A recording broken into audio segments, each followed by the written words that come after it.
بسم اللہ الرحمن الرحیم۔ السلام علیکم۔ رزق میں برکت کے 10 اعمال۔ دوستو، برکت وہ چیز ہے جس کی ضرورت ہوا اور پانی کی طرح ہر آدمی کو ہے، اس لیے کہ دنیا میں موجود ہر چیز اسباب راحت تو مہیا کر سکتی ہے مگر راحت نہیں۔ دنیاوی ترقی سے خوشی کے اسباب تو جمع کیے جا سکتے ہیں مگر وہ اسباب خوشی عطا کرنے سے قاصر ہیں۔ ان اسباب کی کثرت تو ہمارے اختیار میں ہے مگر ایسی برکت جس سے ہر حاجت پوری ہو جائے یا کم اسباب میں زیادہ کام ہو جائے، یہ صرف اللہ تعالیٰ کے عطا کرنے سے ہی حاصل ہوگی۔ قرآن و حدیث سے 10 ایسے اعمال پیش کیے جاتے ہیں جن کو اختیار کرنے سے انشاءاللہ ضرور برکت عطا ہوگی۔ ویڈیو میں آگے بڑھنے سے پہلے آپ سے ایک چھوٹی سی ریکویسٹ کرتے ہیں کہ ہمارے چینل کو سبسکرائب کریں تاکہ اس طرح کے اسلامی معلوماتی ویڈیوز آپ کو سب سے پہلے مل سکیں۔ نمبر 1، توبہ و استغفار۔ قرآن پاک میں کئی مقامات پر توبہ و استغفار کے ذریعے رزق میں برکت اور دولت میں فراوانی کا ذکر ہے۔ حضرت نوح علیہ السلام کا قول نقل کیا گیا ہے کہ میں نے اپنے قوم والوں سے کہا اپنے رب سے معافی مانگو، بلا شبہ وہ بڑا بخشنے والا ہے، وہ تم پر خوب بارش برسائے گا، تمہیں مال و اولاد کی فراوانی بخشے گا، تمہارے لیے باغ پیدا کرے گا اور نہریں جاری کرے گا۔ حضرت عبداللہ بن عباس رضی اللہ تعالیٰ عنہما سے روایت ہے، رسول خدا صلی اللہ علیہ وسلم نے فرمایا، جو شخص بکثرت استغفار کرتا ہے اللہ تعالیٰ اسے ہر غم سے چھٹکارا اور ہر تنگی سے کشادگی عنایت فرماتے ہیں اور اسے ایسی راہوں سے رزق عطا فرماتے ہیں جس کا اس کے وہم و گمان میں گزر تک نہیں ہوتا۔ توبہ و استغفار کی حقیقت یہ ہے کہ انسان گناہ کو گناہ سمجھ کر چھوڑ دے، اپنے کیے پر شرمندہ ہو، آئندہ ترک معصیت کا پختہ عزم کرے اور جہاں تک ممکن ہو اعمال خیر سے اس کا تدارک کرے۔ اگر اس گناہ کا تعلق حقوق العباد سے ہو تو اس کی توبہ کے لیے ایک شرط یہ بھی ہے کہ صاحب حق سے معاملہ صاف کرے، ان شرائط کے بغیر توبہ بے حقیقت ہے۔ نمبر 2، تقوی۔ تقوی اللہ کے احکام پر عمل اور شرعاً ممنوع چیزوں سے اجتناب کا نام ہے۔ تقوی ان امور میں سے ایک ہے جن سے رزق میں برکت ہوتی ہے۔ اللہ تعالیٰ فرماتے ہیں، جو اللہ سے ڈرے گا اللہ اس کے لیے راہ نکال دے گا اور اس کو وہاں سے رزق دے گا جہاں سے اس کو گمان بھی نہ ہوگا۔ دوسری جگہ اللہ تعالیٰ کا ارشاد ہے، اور اگر بستیوں کے لوگ ایمان لاتے اور تقوی اختیار کرتے تو ہم آسمان و زمین کی برکتوں کے دروازے ان پر کھول دیتے، لیکن انہوں نے جھٹلایا، اس لیے ہم نے ان کی کمائی کی پاداش میں ان کو پکڑ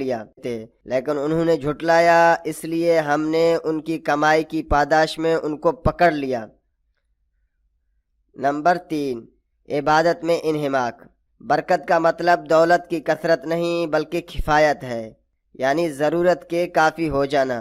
بہت سے لوگ کثرت مال کے باوجود معاشی تنگی کا رونا روتے ہیں، اور معاشی طور پر بہت سے بظاہر درمیانے درجے کے لوگ انتہائی اطمینان سے زندگی گزارتے ہیں۔ یہ فرق صرف برکت کی وجہ سے ہے۔ عبادت میں انہماک، اس سے مراد یہ ہے کہ عبادت کے دوران بندے کا دل اور جسم دونوں حاضر رہیں، اللہ کے حضور میں خشوع و خضوع کا پاس رکھے، اللہ کی عظمت ہمیشہ اس کے دل و دماغ میں حاضر رہے۔ حضرت ابو ہریرہ رضی اللہ تعالیٰ عنہ روایت فرماتے ہیں کہ نبی اکرم صلی اللہ علیہ وسلم نے فرمایا، بلا شبہ اللہ تعالیٰ فرماتے ہیں کہ اے ابن آدم، میری عبادت میں منہمک رہو، میں تیرا دل غنا سے بھر دوں گا اور تمہاری محتاجی کا دروازہ بند کروں گا۔ اگر تم نے ایسا نہیں کیا تو تمہارے ہاتھوں کو کثرت مشاغل سے بھر دوں گا اور تمہاری محتاجی کا دروازہ بند نہیں کروں گا۔ نمبر 4، توکل علی اللہ۔ ارشاد باری تعالیٰ ہے، جو اللہ پر بھروسہ کرے گا تو اس کے لیے کافی ہوگا۔ اللہ اپنا کام پورا کر کے رہتا ہے۔ اللہ نے ہر چیز کے لیے ایک اندازہ یعنی وقت مقرر کر رکھا ہے۔ حضرت عمر بن خطاب رضی اللہ تعالیٰ عنہ فرماتے ہیں، رسول اللہ صلی اللہ علیہ وسلم نے ارشاد فرمایا، اگر تم حسن و خوبی کے ساتھ اللہ پر توکل کرو تو تمہیں اس طرح رزق دیا جائے گا جس طرح پرندوں کو رزق دیا جاتا ہے۔ وہ صبح کے وقت خالی پیٹ جاتے ہیں، شام کے وقت آسودہ ہو کر لوٹتے ہیں۔ توکل کا مطلب یہ ہرگز نہیں کہ کسب معاش کی تمام کوششوں کو چھوڑ اور ہاتھ پر ہاتھ دھرے بیٹھا رہا جائے۔ خود حدیث مذکور میں نبی کریم صلی اللہ علیہ وسلم نے پرندوں کی مثال پیش کی ہے کہ وہ تلاش رزق میں صبح سویرے نکل جاتے ہیں۔ پرندوں کا صبح سویرے اپنے آشیانوں سے نکلنا ہی ان کی کوشش ہے۔ ان کی انہی کوششوں کی وجہ سے اللہ تعالیٰ ان کو شام کے وقت آسودہ و سیراب واپس کرتے ہیں۔ لہٰذا اسباب کا اختیار کرنا توکل کے خلاف نہیں، بلکہ اسباب اختیار کرنا عین تقاضۂ شریعت ہے۔ نمبر 5، اللہ کے راستے میں خرچ کرنا۔ اللہ تعالیٰ فرماتے ہیں جو کچھ تم خرچ کرو گے اس کا اجر اس کے پیچھے آئے گا، اللہ بہترین رازق ہے۔ دوسری جگہ اللہ تعالیٰ کا فرمان ہے شیطان تمہیں مفلسی سے ڈراتا ہے اور بے حیائی کے کاموں کی ترغیب دیتا ہے، مگر اللہ اپنی طرف سے مغفرت اور فضل، رزق میں کشادگی اور برکت کا وعدہ کرتا ہے۔ اللہ بڑی وسعت والا اور بڑا علم والا ہے۔ حضرت ابو ہریرہ رضی اللہ تعالیٰ عنہ سے روایت ہے نبی اکرم صلی اللہ علیہ وسلم نے ارشاد فرمایا، اللہ تعالیٰ فرماتا ہے اے ابن آدم خرچ کر، میں تیرے اوپر خرچ کروں گا۔ نمبر 6، طالب علموں پر خرچ کرنا۔ حضرت انس بن مالک رضی اللہ تعالیٰ عنہ سے منقول ہے رسول اللہ صلی اللہ علیہ وسلم کے زمانے میں 2 بھائی تھے۔ ایک بھائی رسول اللہ صلی اللہ علیہ وسلم کی خدمت میں علم و معرفت حاصل کرنے آیا کرتا تھا اور دوسرا بھائی کسب معاش میں لگا ہوا تھا۔ بڑے بھائی نے نبی کریم صلی اللہ علیہ وسلم سے اپنے بھائی کی شکایت کی کہ میرا بھائی کسب معاش میں میرا تعاون نہیں کرتا۔ آپ صلی اللہ علیہ وسلم نے ارشاد فرمایا کہ ہو سکتا ہے کہ تمہیں اسی کی برکت سے رزق دیا جاتا ہو۔ نمبر 7، رشتہ داروں کے ساتھ حسن سلوک۔ حضرت ابو ہریرہ رضی اللہ تعالیٰ عنہ سے روایت ہے رسول اللہ صلی اللہ علیہ وسلم نے فرمایا جسے وسعت رزق اور لمبی عمر کی خواہش ہو اسے رشتہ داروں کے ساتھ اچھا برتاؤ کرنا چاہیے۔ حضرت علی بن ابی طالب رضی اللہ تعالیٰ عنہ سے روایت ہے رسول اللہ صلی اللہ علیہ وسلم نے فرمایا جسے لمبی عمر، وسعت رزق اور بری موت سے چھٹکارا پانے کی خواہش ہو اسے اللہ سے ڈرنا چاہیے اور رشتہ داروں کے ساتھ حسن سلوک یعنی صلہ رحمی کرنا چاہیے۔ صلہ رحمی کا جامع مفہوم یہ ہے کہ حسب گنجائش رشتہ داروں کے ساتھ خیر خواہی اور بھلائی کا معاملہ کیا جائے اور شر و فتن سے انہیں محفوظ رکھا جائے۔ نمبر 8، کمزوروں کے ساتھ حسن سلوک۔ نبی کریم صلی اللہ علیہ وسلم نے فرمایا بندوں کو ان کے کمزوریوں کی وجہ سے رزق ملتا ہے اور ان کی مدد کی جاتی ہے۔ حضرت مصعب بن سعد رضی اللہ تعالیٰ عنہ روایت کرتے ہیں کہ سعد نے دیکھا انہیں دیگر لوگوں پر فضیلت حاصل ہے تو رسول کریم صلی اللہ علیہ وسلم نے ارشاد فرمایا کمزوروں کے طفیل ہی تم کو رزق ملتا ہے اور تمہاری مدد کی جاتی ہے۔ حضرت ابو دردہ رضی اللہ تعالیٰ عنہ سے روایت ہے رسول اللہ صلی اللہ علیہ وسلم نے فرمایا تم لوگ میری رضا اپنے کمزوروں کے اندر تلاش کرو کیونکہ تمہیں کمزوروں کی وجہ سے رزق ملتا ہے اور تمہاری مدد کی جاتی ہے۔